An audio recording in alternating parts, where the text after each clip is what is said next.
If you have been following the Australian hip-hop scene at any time since 2015, you have no doubt seen the name MLBRN grace your screen, but not always just for his music. In the past 6 years, he has been more consistent with controversy than making actual music.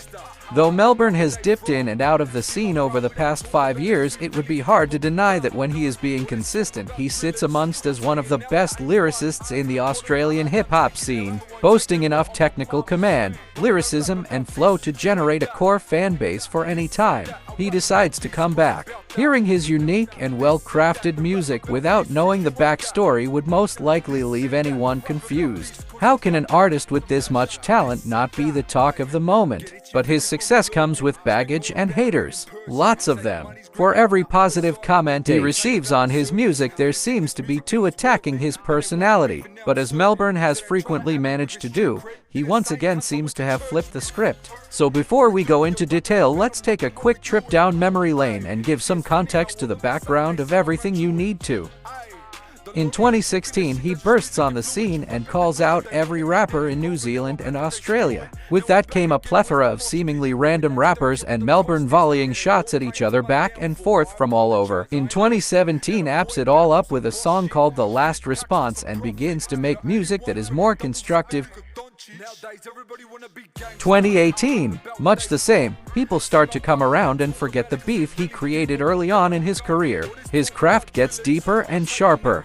2019, the scene erupts. 1-4, The Message is a hit and are respectively the first poly artists to come out not using an American accent. Fans across Australia and the UK love it. MLBRN comes out with a song Is What It Is feat. NZ-based poetic mid-year dropping the accent. He attracts the most attention doing so and is heavily criticized for being fake. He also picks up some new haters, a group based in the next suburb across from him, the HP Boys. That begins to intensify as they leak a video of MLBRN being bashed with a swollen face on the ground via social media and then allude to being involved by no commenting when asked about their involvement in the incident on a DME interview, though MLBRN profusely denies they had any involvement. 2020, complete silence to begin the year and rumors that he is now in prison, which is confirmed in July. After 8 months of nothing, he returns with a song titled Bars from Prison. It doesn't gain much traction and it looks as though, this time, it might be too late for him to still hold any relevance in the thriving Australian hip-hop scene,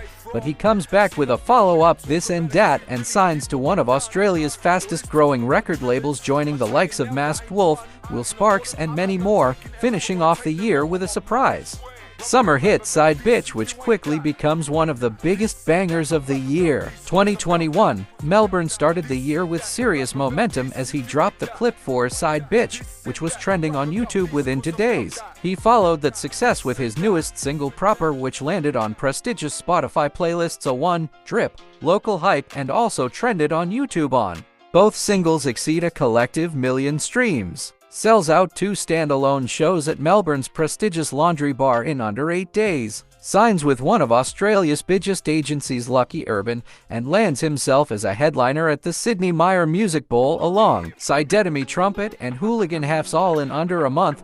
With a pending court case in April and a hot run of success, it's a fine line and even harder outcome to predict. Is this the comeback we all want to see and deserve? Does his talent finally surpass the controversy?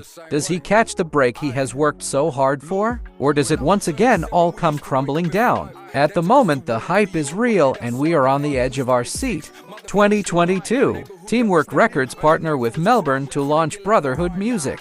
The turning point seems to have come with the alignment off Teamwork Records in July, where since signing with the team, MLBRN has released regular singles at a consistent pace. Throughout his career, MLBRN has expressed the importance of community in music and shown a willingness of wanting to help nurture his country and culture. With this new move, he aims to create a direct path for up-and-coming artists who he believes have faced the same woes he did in the early part of his career. Speaking on the motivation behind joining forces with Teamwork, MLBRN says, "When I first started, it was a very lonely place. I knew I had the talent, but it was hard to get a start. Now that I have been lucky enough to further myself in my career, I really want to reach out and help other artists I believe are being overlooked and lack the tools to help take them to that next level in their careers. I know that this partnership will mean we will have the ability to do that, and I hope that with this partnership we have the ability to change someone's life. The focus of Brotherhood Music will be to connect with upcoming artists from Australia and New Zealand to help them grow within their local communities and on the world stage. We are all excited to see what's next, and we wish him every success, and we will be cheering you on. Thank you all for sticking around. Don't forget to like and subscribe to support the channel that supports us rap. Thanks for watching. Goodbye for now.